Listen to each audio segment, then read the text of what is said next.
Good morning. Welcome to Twakka Har videos.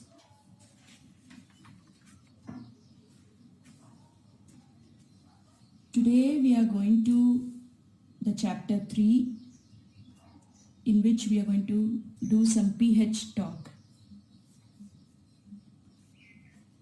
So the plan for today's learning is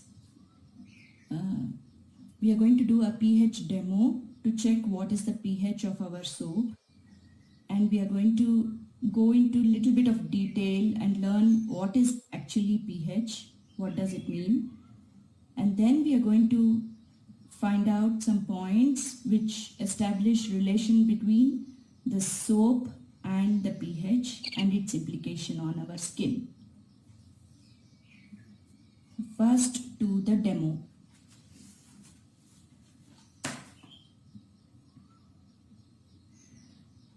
To check the pH, we are going to take measured quantity of distilled water, and we are going to take our soap. We are going to measure same amount of soap as our distilled water, which happens to be 13 grams.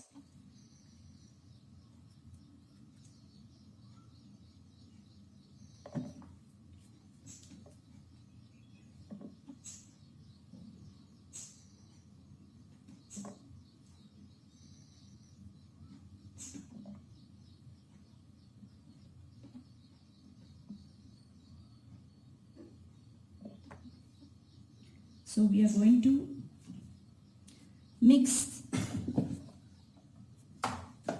13 grams of our soap into 13 grams of water.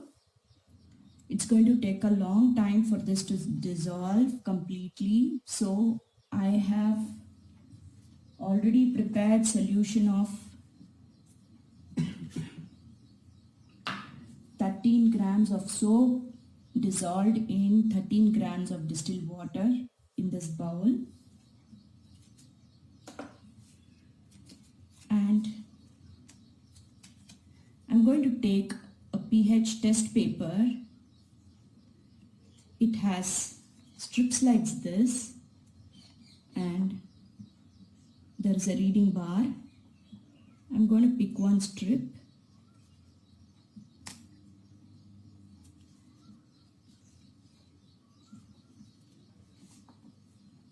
Dip the strip into the solution and use the measurements here to match the color of the strip. So it is likely to fit into this color. It is very light green, almost like mustard green.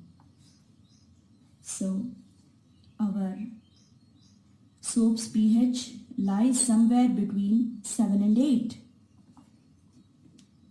This is how we check the pH of the soap. So after the demo,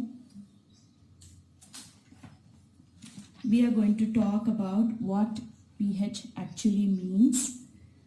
For this, I have a small presentation here.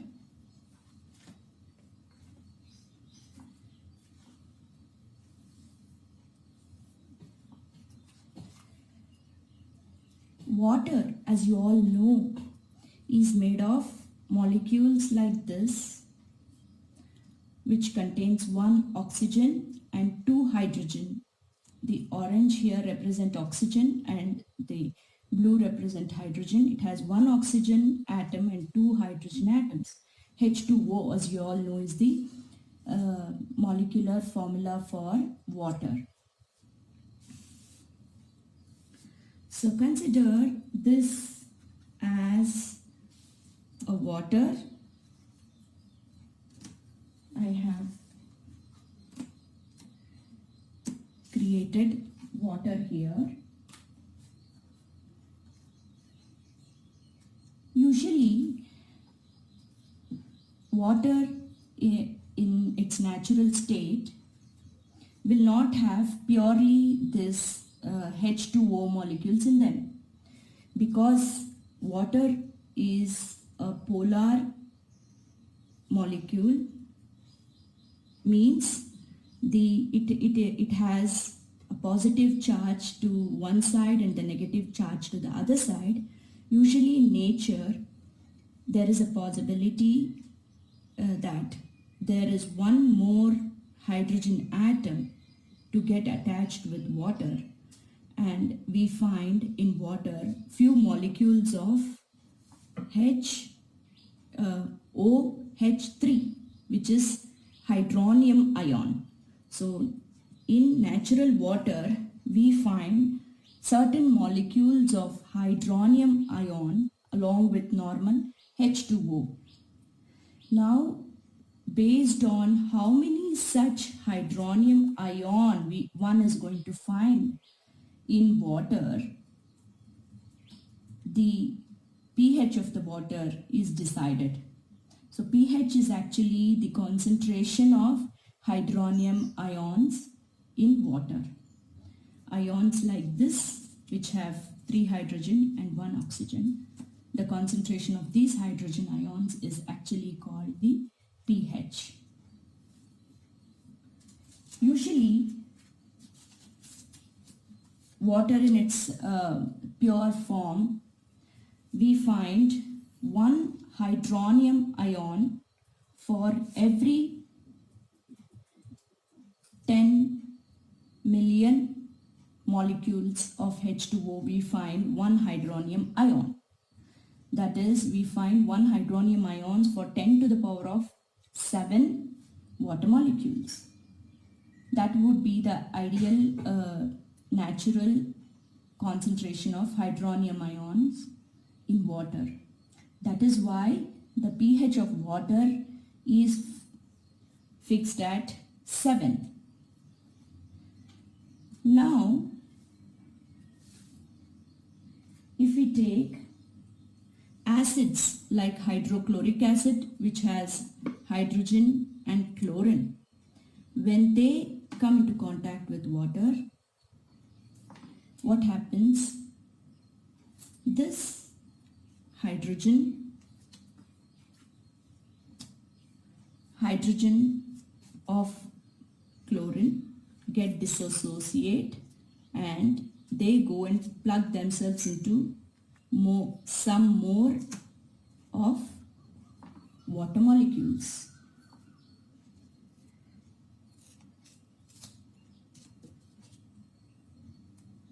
Because hydrogen is positively charged and water molecule being polar, it has negative charge on one side.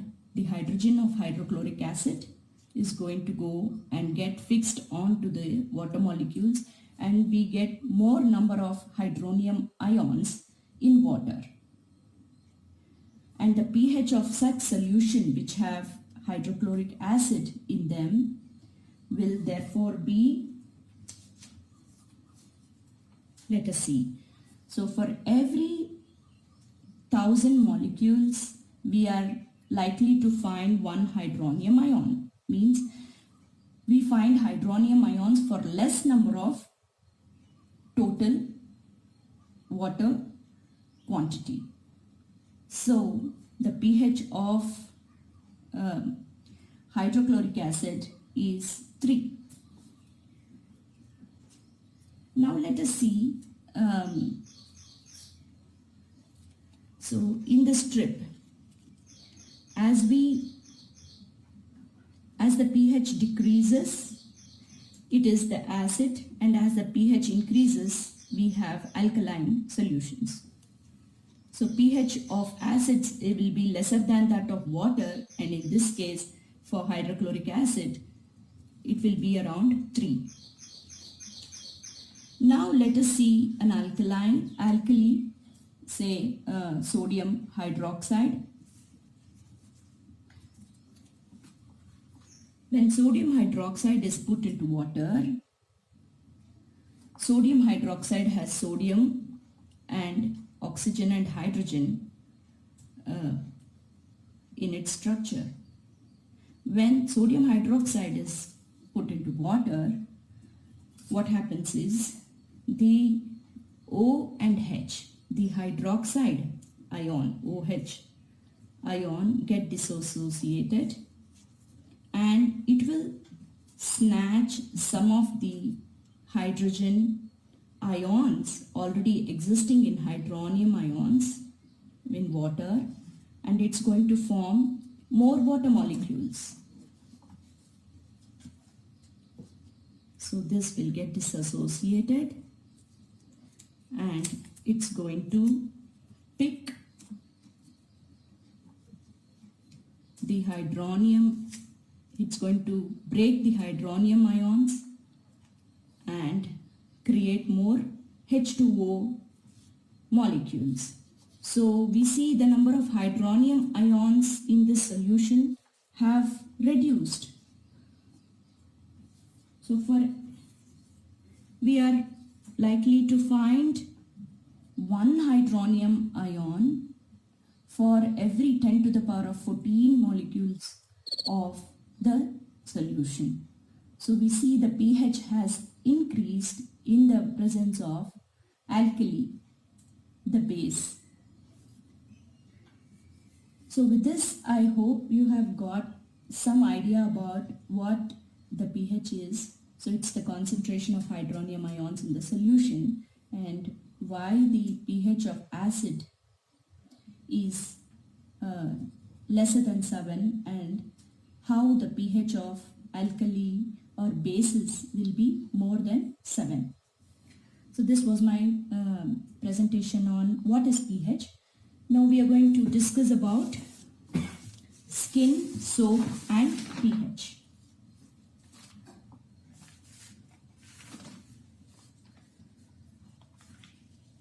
So I gathered these points from one article that was written in British Journal of Dermatology. This was on effects of soaps on skin. The author is a very,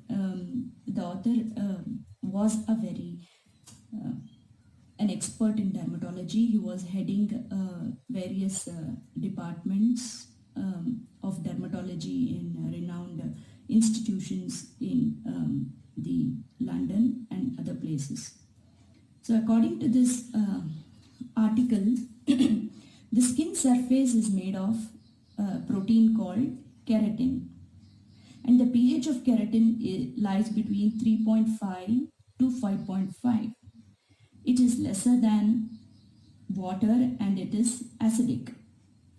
Now Twakahar soaps, as we saw in our demo, the pH lies between 7 and 8. So one would naturally wonder, the pH of our soap is very high and it might hurt our skin. But there are lots of studies that were made on the effects of soaps on skin, and they found out that keratin and the various dirt particles, which are soluble and insoluble dust particles on the keratin, and the microbes on our skin, they all tend to acquire a negative charge in the presence of an alkaline environment.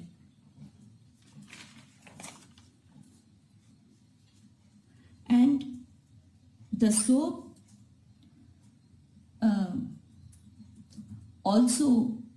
the keratin and the dust particles and the microbes are all going to have negative charge, and this results in a mutual repulsion of the dust particle and microbes from the skin. Due to this repulsion and also due to the surface tension created by the soap, the dust particles, microbes get dissolved into the water and get washed away very easily from the surface of the skin. And there are many no soap cleansing agents that have come in the market, which are based on the philosophy that alkaline soaps are damaging to the skin. But these soaps are prepared, they have, of course, they have an acidic pH, but they are prepared by synthetic detergent agents which are not biodegradable, and the synthetic agents used are not even proven safe on the skin. So we should be very cautious when we are using any acidic pH, no soap kind of cleansing agents.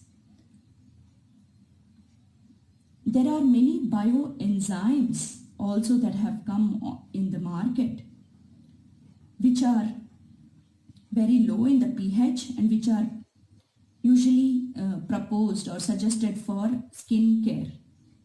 But many of the bioenzymes practically are not very There are many bioenzymes also available in the market for skin cleansing and care. But practically they lack the lathering quality and the cleansing action of a good balanced pH handmade soaps. Many soaps actually do not carry pH information on them, and they might actually be very highly alkaline. It might be 9+. Such soaps surely compromise skin's self-sterilization ability. Soaps with pH higher than 9.2, they increase the time taken for skin to regain its normal pH and can cause long-term problems for skin health. But Tvakahar, with its balanced pH, and this balanced pH is achieved through unique ingredient combinations and the established cooking process, helps skin regain its normal pH within 20 to 25 minutes of use. Tvakahar soaps, they are very delicate and they easily dissolve and get exhausted with water. This makes sure that after a thorough bath, no soap residue is lying on the skin, unlike other commercial soaps, thus helping skin rejuvenation and leaves the self-sterilizing power of the skin intact. Harsh soaps definitely destroy oil barrier of the skin, and they allow irritants to pass down beyond keratin into the lower layers of the skin, causing irritation.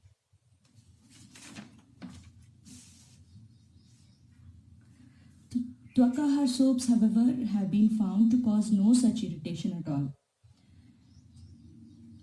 In one study, the patients with eczema were cleansed using soap to remove cream, and they did not report irritation or increase in condition.